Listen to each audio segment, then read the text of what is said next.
Hello ma'am, I sugar hantarame 267 do lairambado only 5 days ta I 216 da hantarame aduna mayam makhata na ina test tauba du da video adum hapcharamamni mayam soi dana yengbiyo. Hello everyone, welcome back to my channel. Ma'am ngasi di ay nahan sugar test taurubado adugido ngasi amok test taurage ngasi ga numitse aina nungtigi smaina thagatpase 6 days suba numit oidoinebako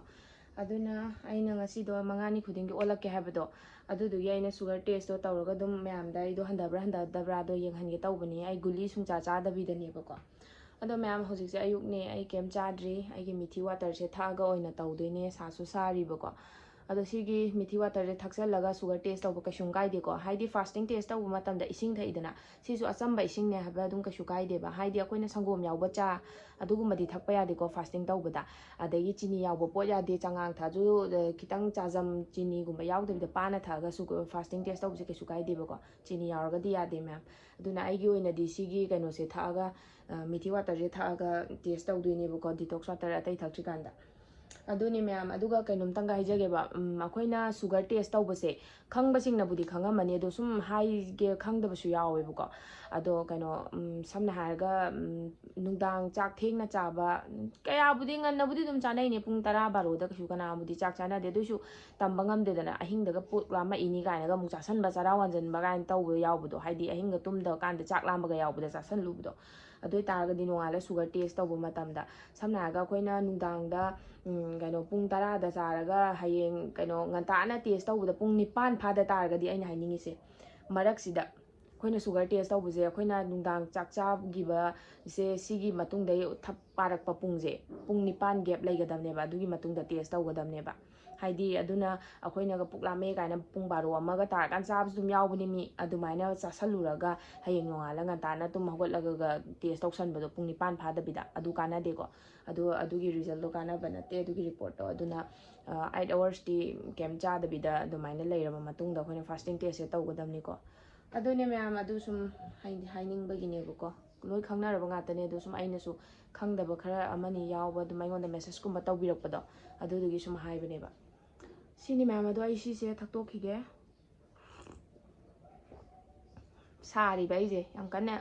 sabudi nate dum thakpa ngambai chang do sumaina dum cha gi da dum thau mithi water sim di ko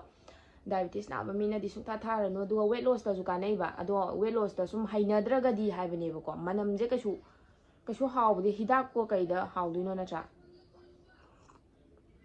aduna hainabidragadi chia seeds water detox water gumado weight loss ki oinde dum thaoba sumbado thakpa tallasu haidi ai su mayam lai sida detox water ne ado detox water da thabi gumado sasan ba yabra haibdo aidi hawte bamna mahawdo magido loina overnight tingambani na ko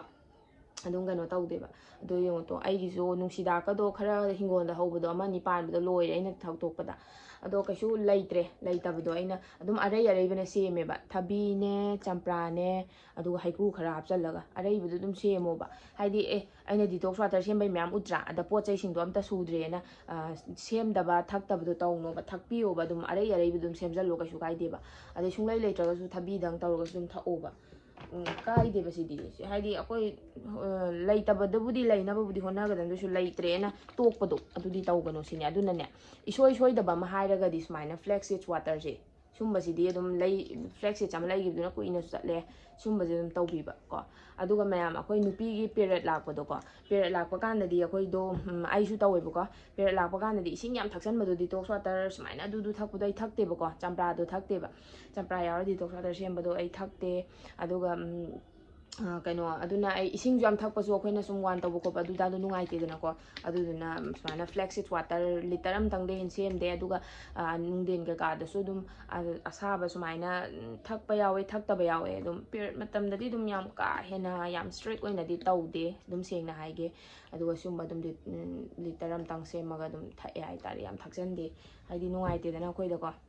adudugi ni da du sum haining ba myam adudi myam ai si thaksalage hujik je duga si ek thakpa loraga olage myam adudi ai gi chia seeds thakpa loigre chia seeds ai sorry methi water thakpa loigre ada si taste lorage ai je yam jabani ado myam ai gi je 1 touch size hangbirak pa yaw che ido karambano ha udre ni tawrise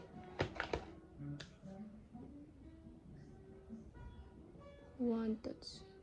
an thabani photo ina namma thaga lage da ado ma'am aidi ma ye battery je laktho thameba haidi tawramdai sizinamdai do battery hapchalaga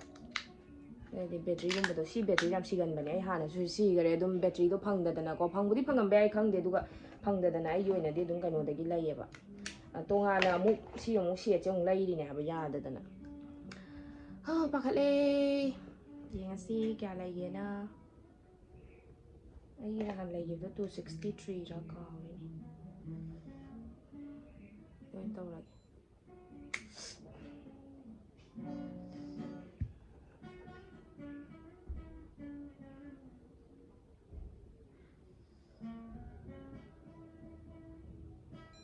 216 216 sise 5 kamal ne handaye to aina hydra handa bani na ai photo nange sise horen phajana ulak na ba haidi sida aina namjai baje front oi bai udri ne ba ko 216 ne sise kamai o toino hydre mama onja laga number gi camera se aya yam harawe 216 oi ramme yam ti na handare mama gi do ibu kaw thokre ne 263 ra 216 lam ta check tawge ko ma'am ai gi do 267 ne ba 267 do ngasi di 215 dang oirame aduni ma'am handadra aina haidra ai handaraga ma'am da dum ulakani na aina aigi daily vlogs maina thagat pada second suba numit tane ba aina kaino tawgri do test tawbai utli do ado ta di ngasi se mangani suba ne ba 6 days suba numit ne ba ko ada ai handarami sem nungai 216 lairam base ai namjalaga su thamme aduni ma'am phanam handadra 267 dagi 216 naija aduduna ma'am su dum aina tawriba simak follow tawbiyo asuki matik phai ase dum hairisi ai guli sungsa sa da bi handare ne ma'am adui ta de si ai tha am da di sugar se dum normal la ange ba haidi ngasi 6 days tang su bada ina smaina la amis na di aduna aina haigib su lai bane ba aina guli thado ido hana ti 300 helaga fasting 300 helaga tawgiba gano diet ne ba ko ado yong ne ngasi ai amarawi kang ne ma'am do utpa ai ngasa di pakhat ami ne ba ko handar mi sa duduga kaino maga aina haigibado mithi water thaga test tawbadane handabane ba handabane ma'am handabane khara da su dum haidi tara da su manga da su kitang handaba haiba loidana handani baduna mithi water je sung tha thado kanu mithi water je ai ma'am na hande ai su ta thadok je handak je ko aduna thado kanu mithi water ye khupa je ma'am ai di season na bani na khange aduna aina chaba aina thaaga aina kanai khangba potu nga tane ba aina ma'am da share taw jaido adum comment ta kai da herbal life ki po chawo adu taw ade hairak pa yawe ba adu phai ne ba phatte ha bana te moi poto yam thi phai ba akoina nong da chaga da ba khoi ka da ma'am do moi gi da akoina sem sa ba ngam da ba do yaw bani da na chummi ne ba ma haidu ado phata ga su sum aina uningi sina yum da laiba paisa no sa ju tengdre ko aduna yum da laiba po sina sum phansi aina sari ba sing sina su aina sem sari ba po sina ju diabetes control lak pa ngami weight loss taw ba ngami ha bine ba aina ma'am do uningi se ado weight ki oina di ola aroige weight che khitang di handaram gani nahan ai 55.5 smaina le hobani aina ma'am da utki bado handi soi handaram mani ai isana su khitang amuk mayeng tasalle khange ba ko mai nung je piksan ban adoga adududi tha amamuk leiraga test tawrake aduni ma'am ai am harawe sugar handaram je ma'am da aina smaina utpa ngam base ado ai su phawre ma'am su phabiyo sini aina uningi se aduna khangde am nungai na sidi ado ma'am makha ta ba dum ai gi thakpa ja bo lage ai mithi water thakto khaba matungda breakfast sa jungai da sigi detox water se thakto ani adugi matungda breakfast sa doini aduna ma'am sumba se ising nungsing yam sizina ba yam thakpani na kaisu puklam de ba ko aduna 14 hours su kaino tawdoine ba aido intermittent fasting ado hojik se pung 8 di hele ai yaw khara thenge ado pung 10 da ai breakfast sa doini 14 hours ki do adu lor si do adu marak tu da charge ngai marak to aina 14 hours kem cha di haise si marak ta sigumba detox water adagi green tea sumba myam thakpa yai ba ko haidi 14 hours kem cha di haise ising nungsing kem thakpa ya da bai ta ta khan ma mi su yaw bune ba adum bam ta natte ai mithi water thai duni sumba mahi manai mapang yaw da bida flaxseed maru ga je chasan ba de maru chasan ladi digest tawbu wa le du ai han de su cha de do ai na hai ni chia seeds tu ju kem cha roi ba ꯑꯗꯨꯒ ꯄꯨꯡ 10ꯒꯤ ꯃꯇꯨꯡꯗꯗꯤ ꯆꯥꯔꯛꯀꯗꯣꯏꯅꯦ ꯁꯤꯅꯤ ꯑꯩ ꯍꯧꯖꯤꯛ ꯄꯨꯡ 10ꯗꯒꯤ 14 hours fasting ꯃꯄꯨꯡ ꯐꯥꯗꯣꯏꯅꯤ ꯁꯤꯅꯤ ꯃꯌꯥꯝ ꯑꯗꯣ ꯑꯩ ꯃꯈꯥ ꯇꯥꯕ ꯎꯠꯆꯔꯛꯑꯒꯦ ꯑꯩꯒꯤ ꯉꯁꯤꯒꯤ ꯂꯟꯆ ꯁꯨꯃꯥꯏꯅ ꯏꯆꯝ ꯆꯝꯅ ꯆꯥꯔꯦ ꯂꯐꯨ ꯊꯔꯣ ꯏꯔꯣꯟꯕ ꯊꯕꯤ ꯑꯗꯨꯒ ꯀꯥꯡꯍꯧꯒꯅꯦ ꯐꯖꯅ ꯑꯗꯨꯝ ꯆꯥꯔꯦ ꯁꯨꯃꯥꯏꯅ ꯃꯌꯥꯝꯁꯨ ꯁꯨꯃꯥꯏꯅ ꯁꯨꯝ ꯆꯥꯔꯣ ꯍꯛꯆꯥꯡ ꯐꯅꯕ ꯍꯦꯜꯂꯣ ꯃꯉꯥꯗ ꯍꯔꯥꯎꯋꯦꯕ ꯑꯩ ꯉꯁꯤꯁꯦ ꯑꯗꯣ ꯍꯧꯖꯤꯛꯁꯦ ꯅꯨꯡꯗꯥꯡ ꯋꯥꯏꯔꯝꯅꯦ ꯑꯗꯣ ꯑꯩꯗꯣ ꯁꯨꯃꯥꯏꯅ ꯉꯔꯥꯡ ꯅꯨꯡꯗꯥꯡꯁꯨ ꯄꯦꯔꯨꯛ ꯀꯥꯡꯁꯨ ꯆꯥꯏꯌꯦꯕꯀꯣ ꯑꯗꯣ ꯑꯩꯅ ꯉꯁꯤꯒꯤꯁꯤꯅ ꯑꯃꯨꯛ ꯄꯦꯔꯨꯛꯁꯦ ꯑꯍꯤꯡꯕ ꯃꯪꯒꯟꯒ ꯇꯧꯔ ꯆꯥꯗꯣꯏꯅꯤ ꯑꯁꯤ ꯍꯨꯏꯁꯦ ꯑꯗꯨꯝ ꯈꯣꯡꯕꯅꯤꯀꯣ ꯃꯌꯥꯝ ꯑꯩ ꯍꯨꯏꯁꯦ ꯌꯥꯝ ꯇꯥꯅꯤꯡꯗ꯭ꯔꯦ ꯑꯩꯒꯤꯗꯤ ꯅꯠꯇꯦ ꯑꯗꯣ ꯁꯤꯒꯤ ꯃꯪꯒꯟ ꯑꯁꯨꯕ ꯆꯥꯕꯁꯦ ꯄꯦꯔꯨꯛꯁꯤꯁꯨ ꯆꯥꯎꯔꯞꯅ ꯁꯣꯏꯑꯦꯕ ꯍꯦꯛꯇ ꯁꯟꯒꯤ ꯇꯥꯏꯞꯇ ꯖꯧ ꯍꯦꯛꯇ ꯁꯥꯏꯒꯗꯕꯅꯤ ꯌꯥ ꯐꯔꯤꯕꯣ ꯅꯠꯇ꯭ꯔꯥ ꯅꯍꯥ ꯑꯣꯏꯔꯤꯕꯅꯤꯅ ꯑꯗꯣ ꯌꯥꯝ ꯍꯔꯥꯎꯋꯦ ꯑꯩꯅ ꯁꯨꯒꯔꯗꯣ ꯇꯦꯁꯀ ꯇꯧꯔꯒ ꯍꯟꯊꯔꯝꯕꯗꯣ ꯑꯩꯒꯤ ꯆꯤꯟꯖꯥꯛꯇꯣ ꯑꯗꯣ ꯃꯌꯥꯝꯗꯒ ꯎꯠꯄ ꯉꯝꯕꯗꯣ ꯈꯪꯗꯦ ꯌꯥꯝ ꯅꯨꯡꯉꯥꯏ ꯍꯥꯏꯇꯥꯔꯦ ꯃꯌꯥꯝ ꯑꯗꯨꯅ 1 monthꯇ ꯍꯧꯖꯤꯛ only 5 daysꯇꯅꯤ ꯍꯟꯊꯔꯝꯃꯤꯗꯣ ꯅꯠꯇ꯭ꯔꯥ 1 month ꯃꯅꯨꯡꯗꯗꯤ ꯑꯗꯨꯝ ꯅꯣꯔꯃꯦꯜ ꯂꯥꯛꯀꯗ꯭ꯔꯥ ꯍꯥꯏꯕꯁꯦ ꯑꯩꯒꯤ ꯊꯥꯖꯕꯅꯦ ꯑꯗꯨꯅ ꯃꯌꯥꯝꯁꯨ ꯁꯨꯡꯁꯣꯏ ꯁꯣꯏꯗꯅ ꯑꯩꯅ ꯆꯥꯔꯤꯕꯁꯤꯃꯛ ꯆꯥꯕꯤꯌꯣ ꯈꯪꯗꯦꯗ ꯑꯗꯨꯝ ꯌꯦꯡ ꯂꯩꯔꯦ ꯍꯥꯟꯅ 5 days ꯃꯃꯥꯡꯗ 267 ꯂꯩꯔꯝꯕꯗꯣ ꯎꯗꯦꯗ ꯃꯃꯥꯡ ꯑꯣꯏꯕꯁꯤꯗ 267ꯅꯦ ꯑꯗꯨꯒ ꯉꯁꯤꯅ 216 ꯌꯥꯝ ꯊꯤ ꯍꯔꯥꯎꯋꯦ ꯍꯥꯏꯁꯤꯅꯦ ꯑꯩꯅ ꯑꯗꯣ ꯅꯨꯡꯗꯥꯡ ꯋꯥꯏꯔꯝꯗꯤ ꯁꯤ ꯆꯥꯊꯣꯛꯑꯒꯦ ꯆꯥꯅꯤꯡꯉꯤꯅꯦꯕ ꯑꯩꯈꯣꯏꯁꯨ ꯑꯍꯥꯎꯕꯗꯣ ꯆꯥꯕ ꯌꯥꯗꯕꯅꯤꯅꯀꯣ ꯀꯨꯏꯅ ꯁꯥꯡꯅ ꯍꯤꯡꯅꯤꯡꯕꯅꯤꯅ ꯅꯠꯇ꯭ꯔꯥ ꯑꯗꯨꯅꯤ ꯃꯌꯥꯝ ꯁꯨꯝꯕꯁꯦ ꯑꯗꯨꯝ ꯆꯥꯔꯣ ꯄꯦꯔꯨꯛꯀꯤ ꯀꯥꯟꯅꯕꯁꯦ ꯃꯌꯥꯝ ꯂꯩꯔꯦ ꯑꯗꯨꯅ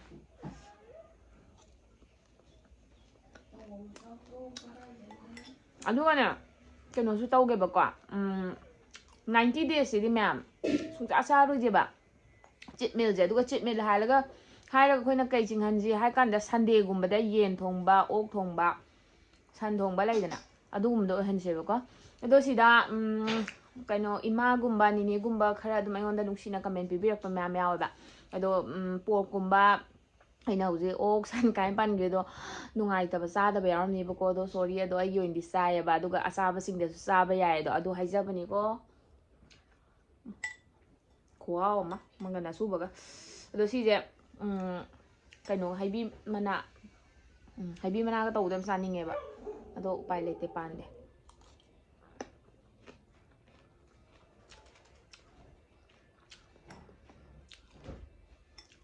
ꯍꯥꯎꯋꯦ ꯆꯥꯃꯁꯅ ꯆꯥꯕꯁꯦ ꯅꯨꯡꯉꯥꯏꯇꯦꯗ ꯈꯨꯠꯅ ꯖꯣꯕ ꯖꯣꯕ ꯆꯥꯒꯗꯕꯅꯤ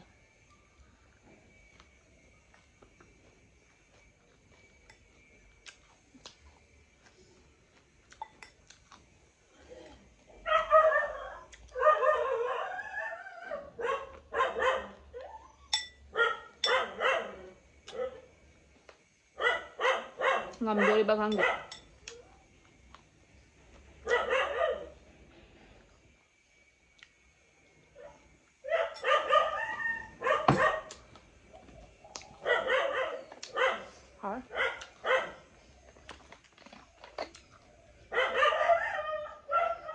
That's it.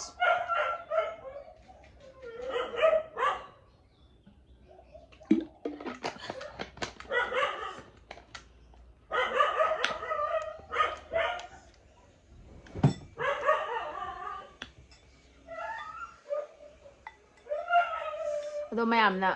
ꯑꯩ ꯊꯥꯖꯧꯗꯦꯕꯀꯣ ꯁꯨꯃꯥꯏꯅꯒ ꯑꯩꯉꯣꯟꯗ ꯍꯥꯏꯕꯤꯔꯛꯀꯅꯤ ꯀꯥꯏ ꯅꯨꯡꯁꯤꯕ ꯀꯃꯦꯟ ꯃꯌꯥꯝ ꯄꯤꯕꯤꯔꯛꯑꯦꯕ ꯏꯃꯥꯟꯅꯕꯤꯒꯨꯝꯕ ꯑꯗꯩ ꯅꯦꯅꯦꯒꯨꯝꯕ ꯏꯃꯥꯒꯨꯝꯕ ꯑꯗꯩ ꯏꯃꯥꯟꯅꯕꯤ ꯏꯅꯥꯎꯄꯤ ꯆꯤꯆꯦ ꯍꯥꯏꯔꯒ ꯃꯌꯥꯝꯁꯨ ꯀꯃꯦꯟ ꯇꯧꯕꯤꯔꯛꯑꯦ ꯑꯗꯣ ꯌꯥꯝ ꯅꯨꯡꯉꯥꯏ ꯈꯪꯗꯦ ꯌꯥꯝ ꯍꯔꯥꯎꯋꯦ ꯃꯌꯥꯝꯅ ꯁꯞꯄꯣꯔꯠ ꯇꯧꯕꯤꯕꯗꯣ ꯑꯩꯕꯨ ꯊꯥꯖꯕꯤꯔꯒ ꯌꯦꯡꯕꯤꯔꯒ ꯑꯗꯨꯝ ꯍꯥꯏꯕꯤꯔꯛꯄꯗꯣ ꯈꯪꯗꯦ ꯀꯃꯦꯟ ꯇꯧꯕꯤꯔꯛꯄꯁꯤꯡꯗꯣ ꯀꯃꯦꯟ ꯃꯌꯥꯝꯗꯣ ꯍꯥꯏꯗꯤ ꯕꯦꯠ ꯀꯣꯃꯦꯟꯁ ꯑꯝꯇ ꯂꯥꯛꯇꯕꯤꯗ ꯑꯗꯨꯝ ꯉꯥꯛꯇ ꯐꯖꯕ ꯋꯥꯍꯩ ꯉꯥꯛꯇꯀꯣ ꯂꯥꯛꯄꯗꯣ ꯈꯪꯗꯦ ꯌꯥꯝ ꯍꯔꯥꯎꯋꯦ ꯑꯩꯉꯣꯟꯗꯁꯨ ꯍꯦꯟꯅ ꯇꯧꯅꯤꯡꯕ ꯐꯥꯎꯋꯦ ꯑꯗꯨꯅꯦ ꯃꯌꯥꯝ thank you show ꯃꯆ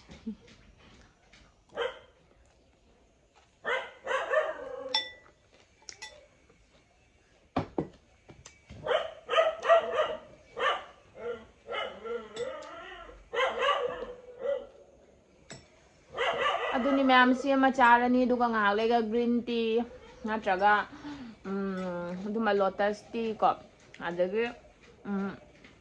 mayamgi maraktane ai wahang amta hangjaramge wa amta haijaramge aprajitra do adugi pambi do adugi lei do aduda hauba yawre amta haibiro ba aduga ingonda char amta bibiyo aprajitra pambi do adugi lei do aprajita lei do blue do adu yam phayeba phutlaga thakpa kanghalaga semasu yai aduga lotus tea du su ai do lotus laiba chatke dawbane adum bazar chatpa adum pharak ta leireba do adu chatluraga lotus tea sembai du su adum akhoi thambal do adum kangalaga kakthala sembane kemta khutchang banateba adu su adum hapake dawbane do prajita pambi do leide engonda kita haibiro comment tawbiramo aduga ai lawba laksage ba char gumba leitar su ko adu yam pame bai adu season ningba adu swaida koyang hangbane koi thi bane phangde koi le kai do somta satte bago thain diam salam bane do adugi do amta ingonda pibiyo adumai tawra nungdang wayam do black coffee oigera green tea oigera lotus tea oigera adai atai topa myam leigere ko adum myam do dum thakpiyo adai changang oirsu sing khara hapani tespata hapani adumai tawra yam pana chamna chini yaudabida tawra thakpiyo adoni myam ai si chathoge ngalaga dum bam thage aduga nungdangi dinner ulage adu dumaina makha dana yengbiro ko ma'am dinner सिना सुमाइना चारगे येरुम अनि हौरे दुगा चम्फुट चिगा सिगदंग चारनी नुंगदांग वरमदा मंगना सुबगा पेरुका ma'am चासलुदो अदुदगी पुक pick थल्लेबा अइना हाइदुनेबा अइ नुंगदांग वरम इवनिंग स्नैक्स से चागुम्बा थागना तुम थल्ली अतै चासनबदो पुकतो कनो तवे हाइदि थंगलगा नुंगदांग चकचाबा ngamदेबा गसु दुना सुमाइना ओइना चम्फुट चे फसन चाथोगे येरुम सिगा सुमाइना तौरनी ma'am ngasi aise tumamdaise sangomga machuga black pepper khara hapaga oin thani sumaina agi sangom se sida machu je khitang hape ai je sangom glass macham tangini ai gi tang ai khitagini ko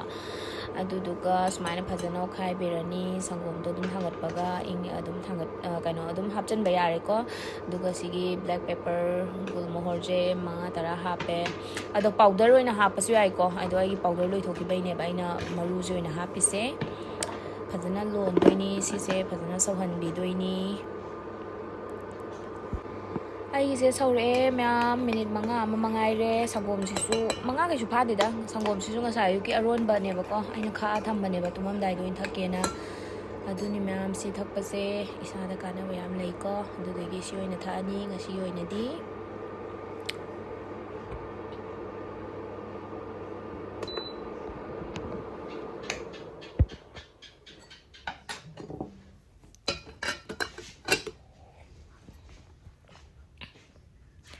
aduga phajana chumthokpiro magi machuga black pepper ga do yausalla thakpadu nungaitedana thakpa nungaitedana dun phajana sumthokpiraga sigi glass macha jem khakni yam pik than banate yam thakpa nate sumai sum thaktoini ma'am आई हुजिक तुमम दाइदो अदुदा सिगी turmeric का संगोम गसे थकतोइनेबको आइना सी loan बै हाफख्रेदना अदो मैम सी थकपजे इसादा आइदो हुजिकांदो तुम्बा यादब याम हौवेबा अदुना तुम्बा यादबा खोतबदो फतेदना अदुना दुम नोंगमदा 7 hours 8 hours माइना तुममो हाइबनिना अदुगिदो मपुम फाना बो होनाबदा याहौजेक्ता थेंगेबको अदो अदुदुगे तुम्बदो यानबाना सी सेमगा थकतोइने अदो सीसे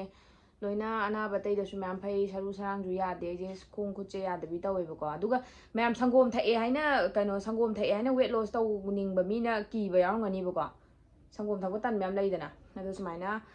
कनो वेट लॉस ता सी कानादोइनिको सी वेट लॉस तौदा कानैको आई सेंगना हाइगे दुम आइना थाइ सिंग चारि सिंग जे दुम उलकदोइने मैम दा दुगा